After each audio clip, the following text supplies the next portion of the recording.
कहानी है एक ऐसे खिलाड़ी की जो सीना तान कर किसी चट्टान की तरह ऑस्ट्रेलिया के गेंदबाजों के सामने डटकर खड़ा रहता था। पहले थकाता था, फिर रुलाता था और आखिर में खूब दौड़ाता था। ऐसा लगता था मानो वो बल्लेबाजी नहीं, एक तरह की तपस्या कर रहा हो। जब वो बैट ऊपर उठाकर गेंद को छोड़ता था तो ऐसा लगता था कि वो भारत माता को पूज रहा हो। नाम चेतेश्वर पुजारा। काम विरोधी टीम के गेंदबाजों में अपने डिफेंस से खौफ पैदा करना। जब भारतीय टीम पूरे 10 साल बाद बॉर्डर गावस्कर ट्रॉफी हार चुकी है तो सबकी जुबां पर यही नाम है। अगर बीसीसीआई, सिलेक्टर्स, कोच और कप्तान पुजारा को कमेंट्री बॉक्स की जगह मैदान पर उतार लेते तो शायद हमें कोहली, रोहित, पंत और राहुल पर डिपेंड नहीं रहना पड़ता। पुजारा को क्रिकेट का पुजारी यूं ही नहीं कहते।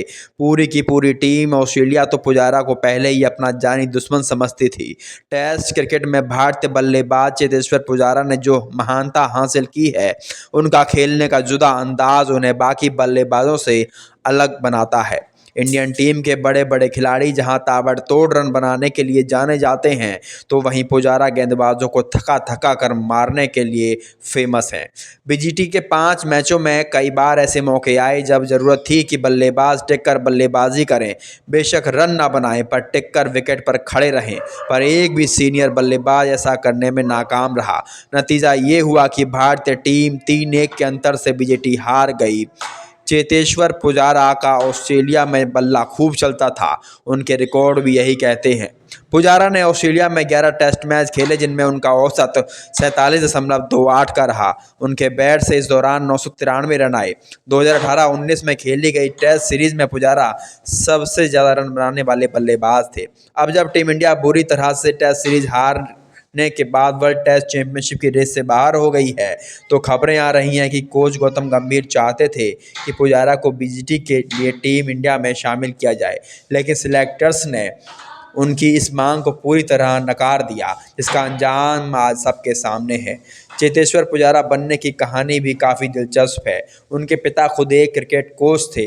जब पुजारा महज 4-5 साल के थे तभी उनके पिता ने उन्हें एक बैट ला कर दिया था, जिसके बाद पुजारा अपने घर के पास मौजूद एक पेड़ के नीचे टेनिस से क्रिकेट खेलने लगे थे। लेकिन जब पुजारा 8 साल के हुए तो पिता ने टेनिस बॉल से खेलना बंद करा दिया, क्योंकि उन्हें डर था कि उनका खेल खराब हो जाएगा।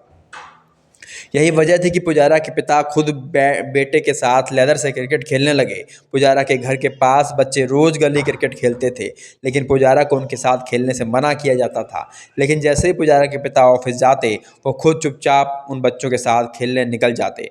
पुजारा थोड़ी बहुत विकेट कीपिंग भी किया करते थे। उन्हें हवाई शॉट मारने की छूट नहीं थी, क्योंकि ऐसे शॉट मारने से कई बार लोगों के घरों के कांच टूट जाते थे, फिर डांट भी पड़ती थी। मिडिल क्लास परिवार में जन्मे पुजारा के पिता पर घर की सारी जिम्मेदारियां थीं।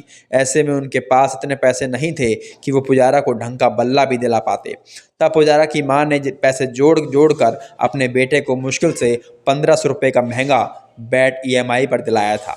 बचपन में पुजारा को पुजारा जो पैड पहना करते थे, वो उनकी मां ने घर पर ही बनाए थे। बाजार में जो पैड मिल रहे थे वो पुजारा को कंफर्टेबल नहीं थे, इसलिए मां ने अपने बेटे के लिए घर पर ही पैड तैयार कर दिए। तो देखा आपने, पुजारा रेड बॉल क्रिकेट के महान बल्लेबाज ज़रूर हैं, लेकिन यहाँ तक पहुँचने की उनकी यात्रा आसान नहीं थी। चेतेश्वर पुजारा कमेंट्री में भी कामयाबी के झंडे अब खूब गाड़ रहे हैं। आपको ये कहानी कैसी लगी हमें कमेंट करके ज़रूर बताएं।